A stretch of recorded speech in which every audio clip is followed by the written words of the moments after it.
Hello from the Music Interview Corner, guys. Today we have something really special for you. I'm here in Helsinki with NIILO from Insomnium. And today we're finally going to talk about NIILO's book.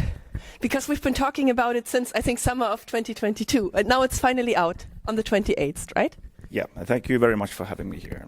Happy to talk about my book. Finally, I can reveal something now. First of all, your book is called Ikitalven, POLKU, which translates into The Path of Eternal Winter. And it came out on the 28th on Kalevalan Päivä. And how were the reactions so far? Well, all the reactions I have seen have been really positive. I think there has been like 3 reviews in newspapers. They're all been really positive. And people have been sending me messages who have liked the book a lot. I guess those people who haven't liked it, they haven't sent me messages. But so far, like, all the comments have been really positive. So looking forward and being excited to see what happens. Maybe the people who don't like it don't talk to you anymore now. Yeah, I think so too. And can you tell us briefly in a few sentences what your book is about? Well, it's a historical fantasy. So it combines the real medieval history and the myths of different regions, especially the Nordic myths and Kalevala, but there's also like Greek myths. And there's a lot of characters in the book who strongly believe in the Bible, so also Christian myths are present there. But it mixes the real history and fantasy, much like Winter's Gate. Yeah, at Winter's Gate, I wanted to talk about that too, because Winter's Gate, your Insomnium album, is closely connected to a short story that you wrote while you were a student. And it's called Talvenportti, which translates into Winter's Gate. So will there also be an Insomnium album that is connected to your fantasy novel? I don't know about that yet. Probably not, but let's see. Talvenportti, Winter's Gate short story. I already wrote it it's almost 20 years ago. It's been a long while, and all this time I've been thinking that how could I expand and continue this story. And finally, when COVID hit the world and we couldn't tour, I finally had time to sit home and start writing the thing. And so something good came out of COVID in the end.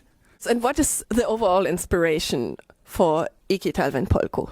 Winter's Gate, but was there other influences too? Yeah, of course.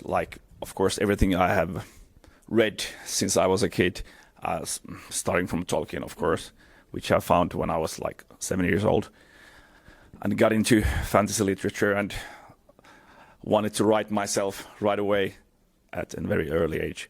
So, of course, Tolkien and Neil Gaiman, George R. R. Martin, some of the fantasy authors, but also some historical fiction like Umberto Eco, Mika Valtari from Finland, for example. So I'm combining both historical fiction and the fantasy side to a new kind of combination. And when you create your characters in your novel, do you sometimes use yourself or people from your life as role models for the characters? Well, I guess every writer puts a small piece of himself in every character. So maybe, and there might be, let's say the main character is Orpheus, who is kind of drunken musician. And a coward, and he's having a very bad time in the beginning. And maybe there are some real life drunken musicians who have influenced this character a little bit. Might they be in your band? I won't comment anymore, but I have seen this kind of behavior in my life. And so all the drunken musicians have somehow influenced this main character in the story. And what is your favorite character in your novel? If you have one. It's difficult to choose. Of course, ultimately I had to pick the one character that is the main character, and it turned out to be this Orpheus, musician fellow. He's kind of anti-hero. So in the beginning he's no hero material at all, but he has an arc through the story, and he will develop and evolve towards more heroic status. So of course it's been fun writing him, and there are some other characters who also bring some humor element to the story, and so it's been fun. It's not just dark and dreary like Insomnium music, but there's also humor elements and some romance. So there are all kind of elements in the story. So there's also a little bit of comedy in there. There is a little bit of comedy. Some of the characters are a bit more comical. Could you ever imagine to make a movie out of your novel? Yes, I can easily imagine it being made into a movie. And one of these newspaper reviews already, the title was that book that would make a really cool looking movie. That was the title of the review, and it was a really nice review, of course, and that would be, of course, a dream come true one day, but let's not go there yet. But maybe Insomnium could make the soundtrack then for the movie. Maybe. Yeah, probably. No. And a question that a lot of viewers probably have now, your international fans, will there be an English translation for your international fans? I really hope so, and we are working on that. The Helsinki Literary Agency is they're handling the foreign rights and the translation, so they are working to get the translations out there so we could, or people could enjoy it in several languages. And of course, if we would get it out in English, then most of the Insomnium fans could already understand it and read the story. So I hope it becomes reality. I saw you had a book event, you had a reading event in the library of Kotka. Will there be more events like that? Like, will you go on a book tour? Yeah, actually that was in Joensuu. Oh, sorry, yeah, Joensuu. It was Joensuu, but I will be in Kotka actually next week from now, Kotka Library. Oh, great. So these two have been booked. It was a nice event, and actually there were more people there than chairs, so they had to bring some more chairs, and it went well.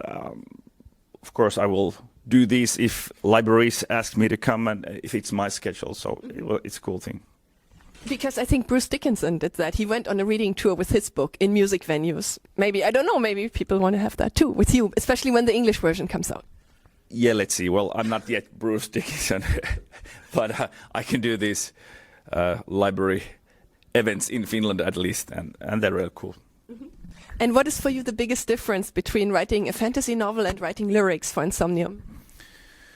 Well, they are really different. Of course, all the writing like supports other kind of writing. So I've been writing lyrics and short stories mainly for the past years. But now when I had to learn how to write a longer story, I had to kind of find the rhythm and the pacing of a novel. So in the beginning, I wrote a little bit too like short chapters and a little bit too fast pacing, but Like songs. Like songs or a short. It was like paced like a short story, but then I had to kind of learn the craft of novel writing and make them a little bit bigger and expand all these chapters that I had. So they are different, but of course, all kind of writing helps you to write. If you want to become a writer, you have to write all kind of stuff, and of course, read all kind of stuff. Mm-hmm. And what was the most difficult point of your journey to the publication of this novel? Good question. Well, there were several. It's quite often that I just lay on the carpet in my working room and in desperation that I don't know what to do next in this. How will I solve this situation in the book? But in the end, I of course always figure it out. Maybe the next day, in my dreams, I find the solution, and then I know how to write. But these short moments of desperation are quite often there. Of course, it's the same thing for all the creative people. If you're doing music or writing or doing art, I think it's always the same. You find a cool idea, and then next day you might think, oh, this is all shit. But again, next day you're, okay, this is actually pretty good if I improve it a little bit. And it's a process like this. Mm-hmm. And what would you recommend to writers with writer's block? Like, besides laying on the carpet, do you do meditation or sauna or something in the forest?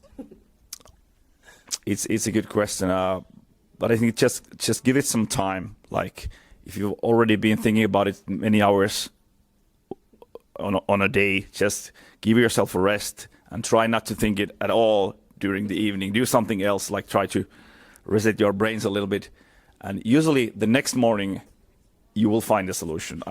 That's how I do. But one thing, of course, you have to be like really persistent. And how would I say, hardworking in a way that no matter how do you feel, is there an inspiration or not, but you just go there and start writing, start thinking about your story, and eventually you'll get there. It sounds like Finnish sisu, like the Finnish national virtue, never giving up and always pushing forward. It's true, like there are, especially if you do something as long as a novel, which can take years, like you need sisu to go through it, and some days you don't feel like working, and it's, of course, it's okay to skip one day and try to reset your brain, but in the long run, you should do it every day, almost every day, and if possible. So that's my advice. Yeah, and you said it takes time. How long did it actually take from the very first idea for this novel till the publication? Well, of course, the Winter's Gate short story was the kind of starting point, and that was already 20 years ago? Well, yes, it was almost 20 years ago. I think it was 2006 or 7 when I wrote that short story, so it's like 18 years ago. So ever since that, I've been thinking about, in the back of my mind, that how could I expand the story? How could I write a longer book from this story? But actually, when the COVID started and I really started working, so it took like 4 years, and now the first book is ready. So. Yeah, and you said first book, so it's the beginning of a novel series. What can we expect? That's probably a very crazy question right now because you just finished the first one, but what are your plans for the future with the story? Yeah, originally it was one book, one story, but I got so excited that it got longer and longer and bigger. And at some point, my editor said that, okay, NIILO, we should maybe put this in 2 books. It's so big now that it's better and easier for everyone if it's 2 volumes. And it was a very good suggestion, of course, and we did that and split the story in 2. So first book, first half, and the second book should come out next year, next spring, I hope. So it's already almost ready, the second book? Yeah, like I have wrote the whole thing like maybe 3 times till the end, so it's already in pretty good shape, the second part, and I hope I have 1 year now to make it even better, so I'm quite sure it will be ready next year. Cool. And who designed the beautiful cover artwork? The main graphic designer of this Gummerus publishing house, Jenni Nopola. It looks very magical. We will put it here on the screen for you guys, of course. Very cool cover, and there were some other sketches first, other kind of covers. I would have probably been okay with. They weren't bad, but when I saw this version, I was like, oh well, this is now really good. That this I want to keep this one, and I hope the next cover will be like I think it has the same style probably, so they will look nice together. Cool. And you're also on tour with Insomnium right now. Are you selling your book at a merch stand? No. There's just Insomnium stuff there, but people can easily find my book. At the moment, I've checked it's almost every bookstore there's a copy, and of course in libraries, and people can order it online, of course, from Backstage Rockshop or Levykauppa or all these cool places. So it's easy to find at the moment. Yeah, we will put the links for you here, guys. And for the international fans, we can also put links to Finnish classes, maybe. But they can learn Finnish until the English version comes out. Yes, but like some Insomnium fans who can't even read Finnish have still wanted to order the book, which is really cool, and I appreciate it a lot. And so, although those people can order it from Backstage Rockshop, they deliver all over the world. Cool. Yeah, guys, that's really badass of you guys to order it. And it's maybe a start to learn Finnish. Yeah, everybody should now start learning Finnish right away. And is there anything else about your novel you want to say that I didn't ask yet? Oh, well, yeah, kind of the main twist of the story is that it happens in the real medieval Europe, but there's this mystical climate change has happened and everything is much colder, and all those people who have read Winter's Gate story might guess that what might have affected this climate change, but all the characters in the story, they are kind of oblivious that what's going on, and all the people don't understand it.